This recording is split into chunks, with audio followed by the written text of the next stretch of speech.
Jambo na habari za asubuhi wapendwa wasikilizaji na watazamaji wa Kivu News Info popote pale mlipo ndani na nje ya Jamhuri ya Kidemokrasia ya Kongo. Basi karibu tena kuungana nasi katika matangazo yetu ya asubuhi ya leo.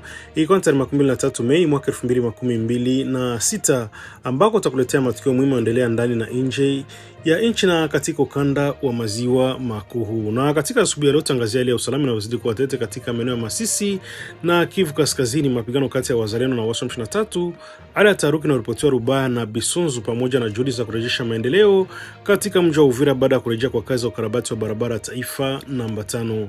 Pia tutakuletea taarifa kuhusu wito wa shirika la kutetea haki za binadamu Human Rights Watch la wakukataa vikwazo zidi wanaodaiwa kuungwa mkono waasi wa M23, pamoja na taarifa nyingine muhimu za kisiasa, kijamii na kiusalama kutoka ndani ya Jamhuri ya Kidemokrasia ya Kongo. Mimi ni Iteloje Blonga, basi nakualika kuwa na mimi mwanzo hadi mwisho kwa matangazo yetu ya asubuhi ya leo kupitia Kivu News Info. Basi karibu tukupashe.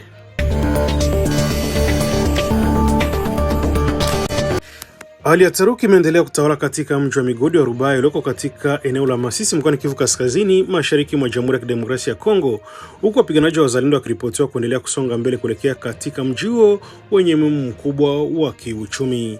Kwa mujibu wa taarifa zinazotoka eneo la tukio, wananchi wengi wameanza kuingiwa na hofu kubwa baada ya vijiji kadhaa vinavyozunguka Rubaya kuripotiwa kuingia chini ya udhibiti wa wapiganaji hao katika saa za hivi karibuni. Mashuhuda mbalimbali wanasema ile usalama endelea kuzorota, huku milio ya risasi ikisikika katika baadhi ya maeneo pembezoni mwa mji huo. Rubaya ni moja kati ya maeneo yenye umuhimu mkubwa wa migodi katika jimbo la Kivu Kaskazini, na kwa muda mrefu limekuwa likikabiliana na changamoto za kiusalama kutokana na uwepo wa makundi yenye silaha yanayopigania udhibiti wa maeneo ya madini. Kutokana na hiyo, kila mapigano yanayokaribia eneo hilo, wananchi hulazimika kuishi katika mazingira hofu na sitofahamu. Mkazi mmoja alifanikiwa kuzungumza na vyombo vya habari kutoka Rubaya amesema kuwa hali ni ngumu na wananchi wengi hawajui hatima yao katika siku zijazo. Ameeleza kuwa wapiganaji wa wazalendo wameonekana karibu zaidi na mji huo na wanaonesha dhamiri ya kudhibiti. Kwa mujibu wa ushuhuda huo, baadhi ya familia zimeanza kuondoka katika maeneo yanayoonekana kuwa hatarini zaidi, huku wengine wakikimbia sehemu wanazoziamini kuwa salama. Wengine wameamini kubaki majumbani mwao kwa kisubiri kuona namna hali itakavyokuwa katika siku au saa zijazo. Vyanzo vya ndani katika eneo hilo vinaeleza kuwa harakati za wananchi zimeongezeka kwa kiasi kikubwa tangu kuenea kwa taarifa za kusonga mbele kwa wazalendo. Katika baadhi ya mitaa, maduka yameanza kufungwa mapema, huko shughuli nyingi za kijamii na kibiashara zikisimama kutokana na hali ya hofu iliyopo. Mpaka sasa bado hakuna taarifa rasmi iliyotolewa na jeshi la Jamhuri ya Kidemokrasia ya Kongo kuhusu maendeleo ya mapigano hayo wala hatua zinazochukuliwa kudhibiti hali katika eneo hilo. Hata hivyo, wakazi wanaendelea kutoa wito kwa mamlaka za serikali pamoja na vikosi vya usalama kuchukua hatua za haraka ili kuzuia kuzorota zaidi kwa hali ya kiusalama. Wachambuzi wa masuala ya usalama wanaonya kuwa endapo mapigano yataendelea kusonga karibu na Rubaya, kuna uwezekano mkubwa wa kuongezeka kwa idadi ya watu wanaokimbia makazi yao, jambo ambalo linaweza kusababisha hali ngumu zaidi ya kibinadamu katika eneo hilo. Kwa sasa mvutano unaendelea kushuhudiwa katika maeneo yanayozunguka Rubaya, huku wananchi wakingoja kwa hofu kuona kitachojiri katika saa au siku zijazo. Mapigano makali yanaendelea kushuhudiwa katika eneo la Masisi mkoani Kivu Kaskazini, huku jeshi la Jamhuri ya Kidemokrasia ya Kongo FARDC likisaidiwa na wapiganaji wa wazalendo lilitangaza kupata mafanikio mapya dhidi ya waasi wa muungano wa M23 katika mji wa Kibabi. Kwa mujibu wa taarifa kutoka vyanzo vya ndani pamoja na taarifa zilizoripotiwa na vyombo vya habari vya eneo hilo, mji wa Kibabi ambao ni makao makuu ya groupement ya Fumi Kibabi uliingia mikononi mwa jeshi la Jamhuri ya Kidemokrasia ya Kongo na wazalendo asubuhi ya Ijumaa tarehe 22 Mei baada ya mapigano makali yaliyodumu tangu usiku wa kuamkia siku hiyo. Vyanzo vilivyoko katika eneo la mapigano vinaeleza kwamba mashambulizi yalizikutanisha kwa nguvu kubwa wanajeshi wa serikali waliokuwa wakisaidiwa na makundi ya wazalendo dhidi ya waasi wa M23 walikuwa wakidhibiti mji huo katika siku zilizopita. Mashuhuda wanasema milio mizito ya silaha ilisikika usiku kucha katika maeneo yanayozunguka Kibabi, huko wakazi wengi wakilazimika kujificha ndani ya nyumba zao au kimbilia maeneo yanaonekana kuwa salama zaidi kutokana na hofu ya kuasiriwa na mapigano hayo. Baada ya mapigano makali, waasi wa M23 waliripotiwa kulazimika kuondoka katika mji wa Kibabi na kuelekea upande wa Rubaya, mji mkubwa wa migodi unaochukuliwa kuwa moja ya ngome muhimu za waasi au katika eneo la Masisi. Kuanguka kwa Kibabi mikononi mwa jeshi la Jamhuri ya Kidemokrasia jeshi la Jamhuri ya Kidemokrasia ya Kongo na wazalendo kunatajwa kuwa hatua nyingine muhimu ya kijeshi katika operesheni zinazoendelea tangu mwanzoni mwa wiki hii katika maeneo kadhaa ya Masisi. Katika siku za hivi karibuni, vikosi vya serikali vilikuwa tayari vimefanikiwa kurejesha udhibiti wa vijiji na maeneo mbalimbali vilivyokuwa chini ya ushawishi wa uasi wa M23. Miongoni mwa maeneo yao ni pamoja na Katoi Centre, Kiningi, Nyabigano, Kawere, Chungi, Muho, Bukumbiri pamoja na Gasenyi. Wachambuzi wa masuala ya kijeshi wanaeleza kuwa maendeleo yanaonyesha mkakati mpya wa jeshi la Jamhuri ya Kidemokrasia ya Kongo na washikao wazalendo kwa kusonga mbele hatua kwa hatua kuelekea maeneo muhimu ya waasi hao, hasa katika ukanda wa Rubaya wenye utajiri mkubwa wa madini. Rubaya inaendelea kutajwa kuwa moja ya maeneo yenye umuhimu mkubwa katika mgogoro huu kutokana na uwepo wa migodi ya madini pamoja na nafasi yake ya kimkakati katika harakati za kijeshi ndani ya Masisi. Kwa mujibu wa taarifa zinazotoka Rubaya, waasi wa M23 wanaendelea kuimarisha ulinzi wao kwa kuongeza idadi ya wapiganaji pamoja na silaha na risasi katika eneo hilo. Lengo lao kwa mujibu wa vyanzo vya ndani ni kuzuia kusonga mbele kwa jeshi la Jamhuri ya Kidemokrasia ya Kongo na wazalendo pamoja na kuhakikisha kuwa Rubaya ingii mikononi mwa serikali. Hali ya taharuki inaendelea kutawala miongoni mwa wananchi wa Rubaya na maeneo ya karibu, huku wengi wakihofia kuongezeka kwa mapigano katika siku zijazo. Baadhi ya familia zimeanza tayari kuondoka katika maeneo yaliyofiwa kuwa mstari wa mbele wa mapigano. Hata hivyo, licha ya ushindi wa jeshi la Jamhuri ya Kidemokrasia ya Kongo katika eneo la Kibabi, hali ya usalama bado inaonekana kuwa tete katika eneo hilo. Vyanzo vya kijeshi vinasema operesheni za kusafisha maeneo pamoja na kuwatafuta wapiganaji waliosalia zinaendelea ndani na pembezoni mwa Kibabi. Kwa sasa bado hakuna tathmini rasmi iliyotolewa kuhusu idadi ya watu waliopoteza maisha, majeruhi, uharibifu wa mali unaotokana na mapigano hayo makali. Wakazi wa eneo wanaeleza kuwa baadhi ya nyumba na miundombinu huenda zimeathiriwa, lakini bado ni vigumu kupata tathmini kamili kutokana na hali ya taharuki inayoendelea. Wakati huo jeshi la Jamhuri ya Kidemokrasia ya Kongo na wazalendo wanaendelea kupeleka nguvu zaidi katika mji wa Kibabi kwa lengo la kuimarisha nafasi zao na kuzuia uwezekano wa waasi kurejea tena katika eneo hilo. Mapigano yanaendelea kuongeza wasiwasi huku hali ya kibinadamu katika jimbo la Kivu Kaskazini ambako maelfu ya wananchi wamekuwa kilazimika kuyama makazi yao kutokana na vita vya mara kwa mara kati ya jeshi la serikali, makundi ya wazalendo na uasi wa M23. Wananchi katika maeneo mengi ya Masisi wanaendelea kuishi katika mazingira magumu huku wakikabiliana na hofu ya mapigano, ukosefu wa huduma muhimu pamoja na changamoto za kibinadamu zinazozidi kuongezeka kila siku. Wimbi la hofu na wasiwasi linaendelea kuongezeka katika eneo la Ijwi katika mkoa wa Kivu Kusini baada ya miili kadhaa watu kupatikana katika mazingira kutatanisha katika vijiji tofauti vya eneo hilo, alozidi kuibua taharuki miongoni mwa wakazi wa kisiwa hicho kilichopo ndani ya ziwa la Kivu.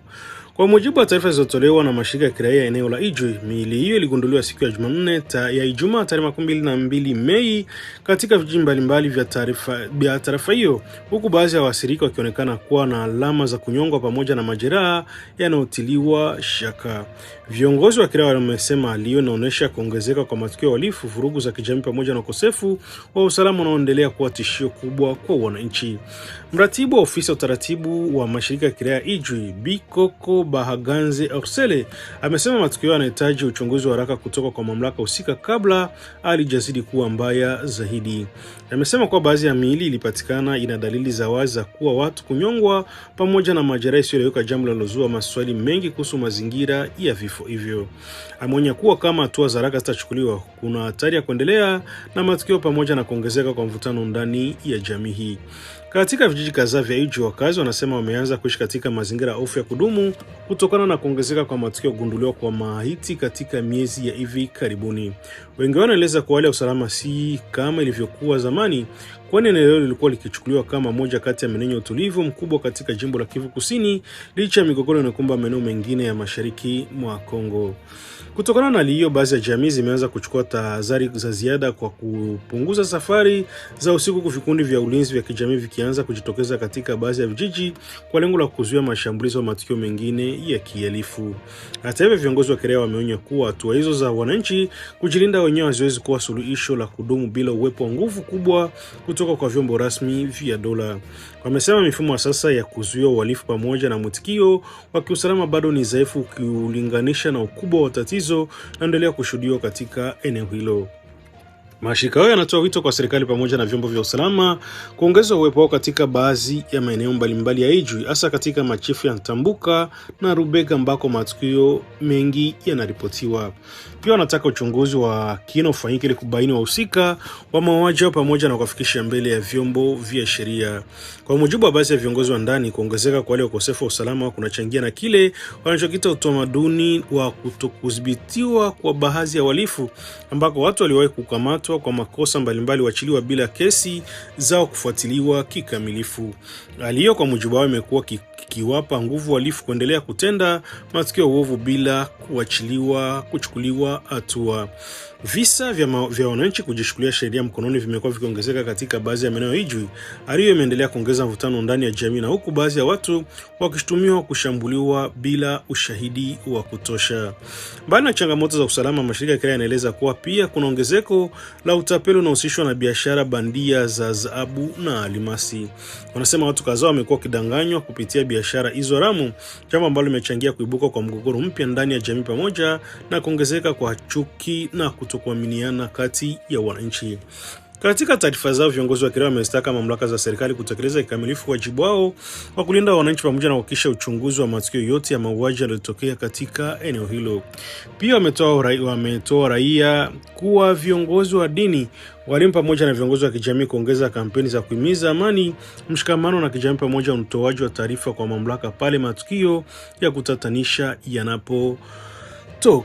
Kwa mujibu wa takwimu zilizotolewa na mashirika ya kiraia kati ya mwezi Januari mwaka 2025 hadi mwaka Mei mwaka 2026, watu wasiopungua 12 wamepoteza maisha katika machifu ya Ntambuka na Rubega pekee. Katika kipindi hicho pia matukio mengi ya vurugu, mauaji pamoja na uhalifu wa aina mbalimbali yamekuwa yakiripotiwa katika maeneo tofauti ya Ijwi.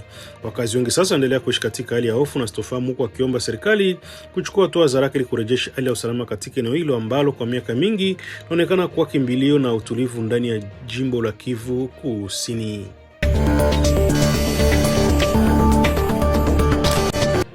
Mvutano wa kisiasa unaendelea kushuhudiwa katika jimbo la Tanganyika nchini Jamhuri ya Kidemokrasia ya Kongo baada ya gavana wa jimbo hilo kuitwa haraka mjini Kinshasa kufuatia kusambaa kwa video yenye utata ambayo imezua mijadala mikubwa kwenye mitandao ya kijamii hii.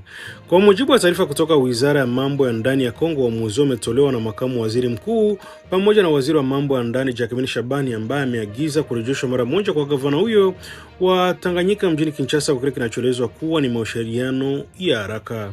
Hatua imekuja baada ya video inayodaiwa kuwa na maudhui ya kutatanisha kuanza kusambazwa kwa kasi kwenye mitandao ya kijamii tangu siku ya Jumamosi, ingawa mamlaka bado haijatoa maelezo ya kina kuhusu maudhui kamili ya video hiyo. Na taarifa mbalimbali zinaonyesha kuwa video hiyo imebua mjadala mikubwa miongoni mwa wananchi pamoja na viongozi wa kisiasa nchini. Kusambaa kwa video hiyo kumezidisha mjadala kuhusu mwenendo wa viongozi wa kisiasa pamoja na namna mamlaka zinazoshughulikia masuala yanayoweza kuathiri taswira ya viongozi wa serikali katika ngazi za majimbo. Mpaka sasa ofisi ya gavana wa Tanganyika haijatoa tamko rasmi kuhusu swala hilo wala kujibu moja kwa moja madai yanayozunguka video hiyo. Hata hivyo, hatua ya kuitwa Kinshasa inaonekana kama ishara ya uzito ambao serikali kuu imeupa sakata hilo. Kwa mujibu wa taarifa zilizotolewa na Wizara ya Mambo ya Ndani, wakati gavana huyo akiwa Kinshasa kwa mashauriano, uongozi wa muda wa jimbo la Tanganyika unakabidhiwa kwa makamu wa gavana ambaye atakuwa akisimamia shughuli zote za utawala wa jimbo hilo hadi pale maamuzi mengine atakapochukuliwa. Wachambuzi wa siasa nchini Kongo wanaeleza kuwa hatua ya serikali kuu kumuita gavana mjini Kinshasa mara nyingi huwa ni mwanzo wa uchunguzi wa ndani au tathmini ya kisiasa kuhusu mwenendo wa viongozi husika, hasa pale ambako masuala yanayozungumziwa inaibua hisia kali kwa umma. Baadhi ya wananchi kwenye mitandao ya kijamii wamekuwa wakitaka uamuzi zaidi kuhusu sababu halisi za kuitwa kwa gavana huyo, huku wengine wakisisitiza umuhimu wa viongozi wa umma kuwajibika kwa matendo yao mbele ya wananchi. Katika siku za hivi karibuni, serikali ya Jamhuri ya Kidemokrasia ya Kongo imekuwa ikionyesha msimamo mkali zaidi dhidi ya baadhi ya viongozi wanaotumia kuhusika katika matukio yanayoweza kuathiri utulivu wa kisiasa au taswira ya taasisi za serikali. Jimbo la Tanganyika ni moja kati ya majimbo muhimu nchini Kongo, likiwa na changamoto mbalimbali za kiusalama, kisiasa pamoja na maendeleo ya kijamii. Hata hivyo, sakata inaendelea kuvutia hisia za wananchi wengi wanataka kuona namna mamlaka zitashughulikia katika siku zijazo. Kwa sasa macho ya wengi yameelekezwa mjini Kinshasa ambako mashauriano hayo yanatarajiwa kufanyika, huku wananchi wakisubiri hatua na kujua iwapo hatua zaidi za kisheria au kiutawala zitachukuliwa dhidi ya gavana huyo wa Tanganyika.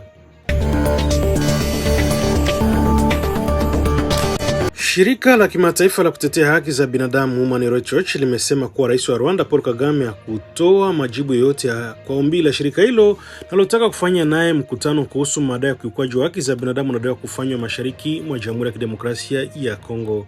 Taarifa imetolewa na mkurugenzi mtendaji wa shirika hilo baada ya kumaliza ziara yake ya kikazi iliyofanyika kati ya tarehe 17 hadi tarehe 21 Mei mjini Kinshasa.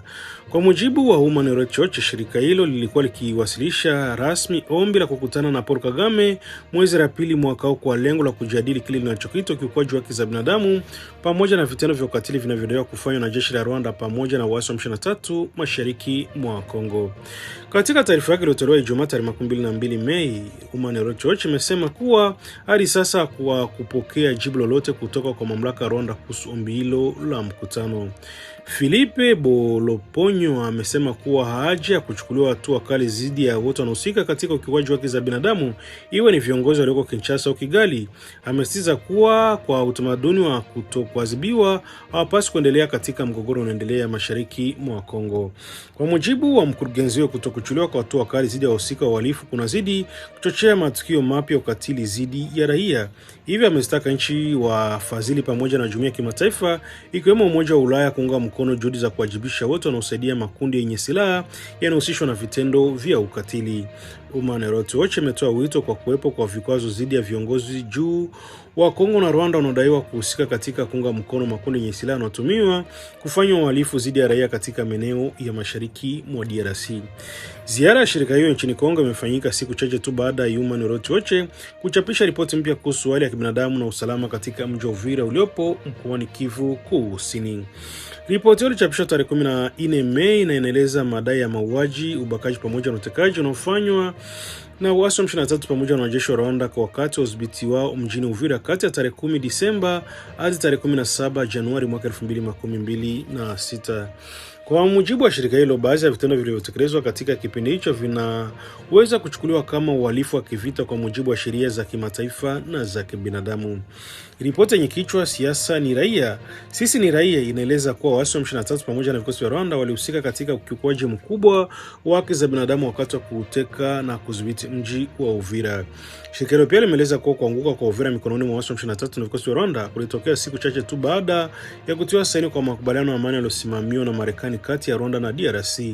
Na kwa mujibu wa ripoti hiyo, makubaliano yalipelekea kuondoka kwa ghafla kwa vikosi hivyo mwezi mmoja baadaye. Hata hivyo, muungano wa kisiasa na kijeshi wa waasi wa M23 unaungwa mkono wa Rwanda umekosoa vikali ripoti hiyo ya Human Rights Watch ukioja uaminifu pamoja na usawa wa shirika hilo katika namna inavyoshughulikia taarifa kuhusu vita vya mashariki mwa Kongo. Katika taarifa iliyotolewa na msemaji wa waasi wa M23 Lawrence Kauka, kundi hilo linasema kuwa ripoti la Human Rights Watch inaegemea upande mmoja na imeathiriwa na kile walichokiita usimulizi ya kisiasa ya serikali ya Kinshasa. Kwa mujibu wa Lawrence Kiauka, baadhi ya maelezo yaliyomo kwenye ripoti hiyo yanafanana na kauli ya pamoja propaganda ambazo zimekuwa zikitolewa na miezi kadhaa na serikali ya Kongo pamoja na washirika wake wa kidiplomasia na vyombo vya habari. AFC M23 inasema kuwa kuondoka kwao katika mji wa Uvira kufanyika mchana kweupe mbele ya kamera za kimataifa na kwamba Human Rights Watch imepuuza matukio ya ukosefu wa usalama pamoja na mauaji yanayodaiwa kufanyika katika maeneo chini ya udhibiti wa serikali ya Jamhuri ya Kidemokrasia ya Kongo. Katika majibu yake, M23 ilidai kuwa matukio mengi ya ukatili yaliyotokea Uvira yalifanywa na muungano wa vikosi vya serikali na jumuisha FARDC, FDLR pamoja na jeshi la Burundi, wazalendo pamoja na mamluki wa kigeni. Kundi hilo pia limeshtumu Human Rights kwa kile kilichokiita kushindwa kuonyesha usawa katika uchunguzi wake wa matukio ya vita mashariki mwa Kongo. Kauli hizo zinaendelea kuonyesha mvutano mkubwa wa kisiasa na diplomasia unaozunguka mgogoro wa mashariki mwa Kongo, huku mashirika ya haki za binadamu, serikali ya Kongo, Rwanda pamoja na waasi wa M23 M23 wakiendelea kutofautiana kuhusu nani anayehusika na ukiukwaji mkubwa wa haki za binadamu katika maeneo ya vita. Hali ya kibinadamu inaendelea kuzorota katika maeneo mbalimbali ya Kivu Kaskazini na Kusini, ambako maelfu ya wananchi wanaendelea kukimbia makazi yao kutokana na mapigano yanaendelea kati ya jeshi la serikali na wazalendo dhidi ya uasi wa M23.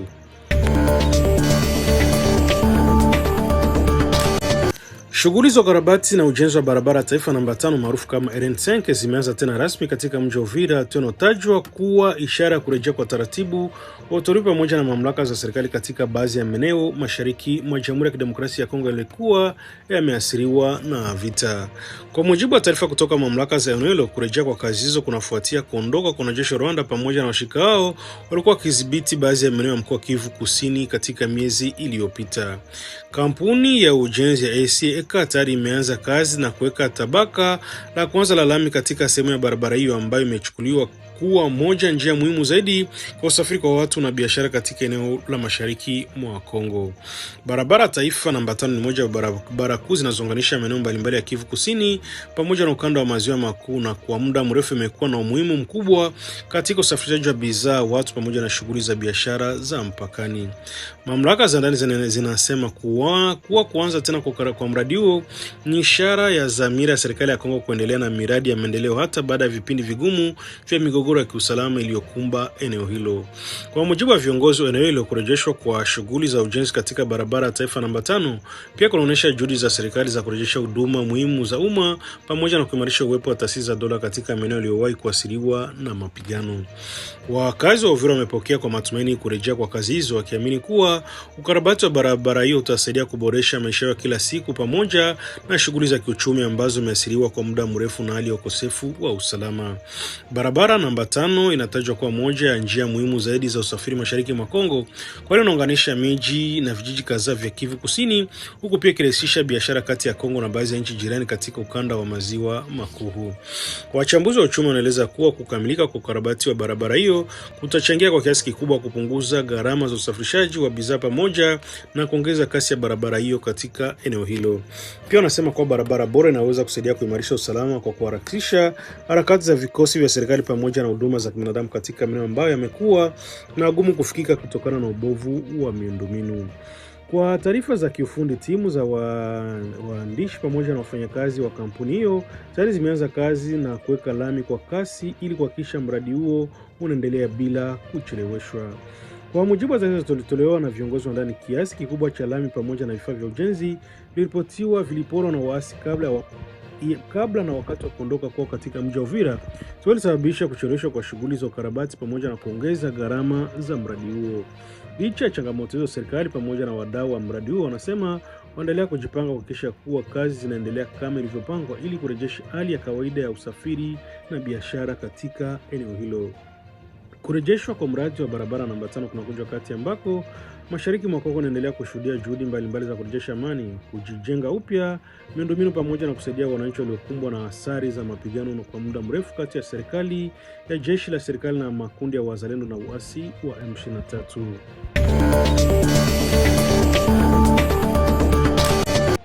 Hali ya elimu inaendelea kuzorota kwa kiwango kikubwa katika mkoa Ituri, mashariki mwa Jamhuri ya Kidemokrasia ya Kongo, ambako zaidi ya shule 100 katika eneo la Mambasa zimesimamisha shughuli zao kutokana na kuongezeka kwa hali mbaya ya kiusalama katika eneo hilo.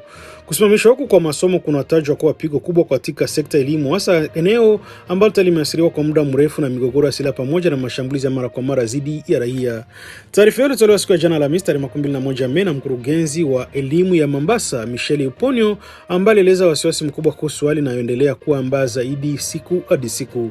Kwa mujibu wa kiongozi wa elimu, shule nyingi zililazimika kufunga baada ya kuongezeka kwa mauaji ya raia yanayotekelezwa katika maeneo mbalimbali ya Mambasa, hali ambayo imezua hofu kubwa miongoni mwa wanafunzi, walimu pamoja na wazazi. Michel Uponyo amesema kuwa katika wiki za hivi karibuni eneo hilo limekumbwa na mashambulizi ya mara kwa mara yaliyosababisha vifo vya watu wengi wasiokuwa na hatia.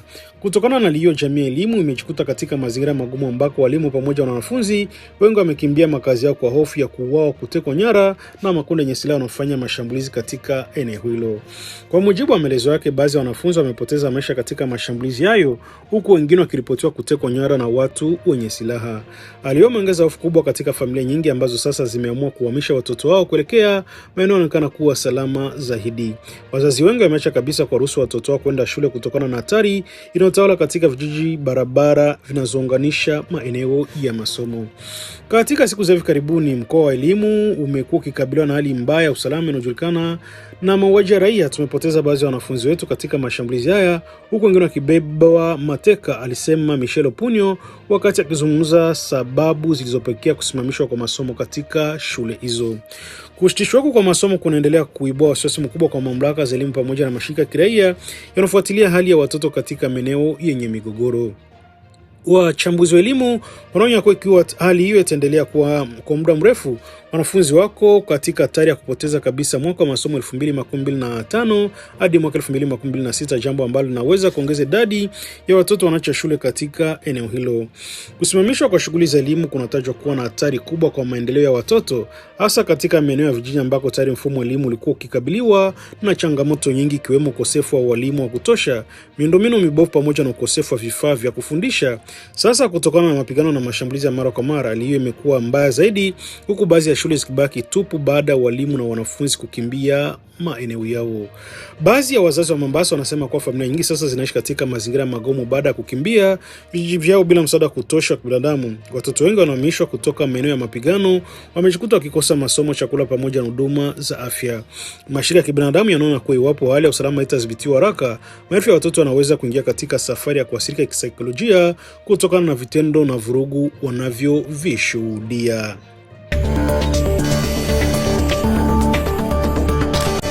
Na ni hivyo ndivyo ilivyokuwa taarifa yetu ya asubuhi ya leo kupitia Kivu News FM, ambako leo ni tarehe 23 Mei mwaka 2026. Basi tunashukuru sana kwa kuendelea kuwa nasi na kutuamini kazi zetu kwa kukuletea habari za uhakika kwa wakati na kwa kina kutoka ndani ya Jamhuri ya Kidemokrasia ya Kongo pamoja na ukanda wa maziwa makuu.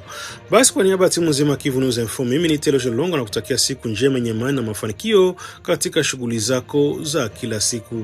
Endelea kufuatilia matangazo yetu kwa habari zaidi, uchambuzi wa matukio mapya unaendelea kujiri, na ni kwa tena tutane katika taarifa zetu za mchana kwa mapenzi ya Mwenyezi Mungu. Hii ni Kivu News FM, sauti ya wananchi na sauti ya ukweli, karibu na wewe. Skrini zetu zinaweza kuunganisha au kugawa. Leo hii taarifa nyingi husambaa bila kuthibitishwa kwenye mitandao ya kijamii. Uvumi, habari za uongo na maneno ya chuki vinaharibu uaminifu na kudhoofisha jamii zetu. Kabla ya kushiriki, jiulize swali rahisi: je, taarifa hii ni ya ukweli? Tuthibitishe vyanzo, tukatae upotoshaji, tuseme hapana kwa taarifa za uongo. Skrini zetu zinapaswa kuwa madaraja na si silaha. Kivu News Info inakuita kuwa na uwajibikaji wa kidijitali. Pamoja tuchague umoja, ukweli na amani. Ujumbe huu umetolewa na kuzanishwa na Wizara ya Ulaya ya Mambo ya Nje kwa kushirikiana na Search for Common Ground.